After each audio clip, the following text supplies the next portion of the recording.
வருவாய்த்துறை சங்கங்களின் கூட்டமைப்பு சார்பில் வருவாய்த்துறை அலுவலர்கள் இன்று ஒருநாள் தற்செயல் விடுப்பு எடுத்து பேரணி ஆர்ப்பாட்டம் பல்வேறு கோரிக்கைகளை நிறைவேற்ற வலியுறுத்தி 300க்கும் மேற்பட்ட வருவாய்த்துறையினர் பேரணியாக சென்று தர்ணாவில் ஈடுபட்டனர்.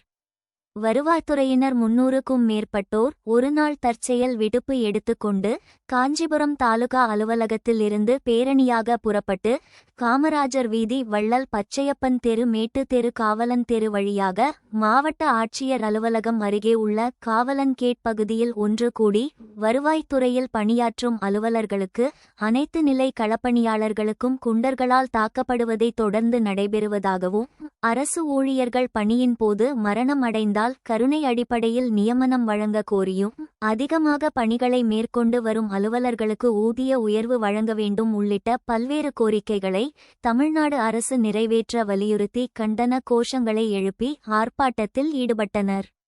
வருவாய்த்துறையினர் திடீரென ஒருநாள் தற்செயல் விடுப்பு எடுத்ததால் அலுவலகம் முழுவதும் ஆள் நடமாட்டம் இல்லாமல் வெறிச்சோடி காணப்பட்டு வருகிறது.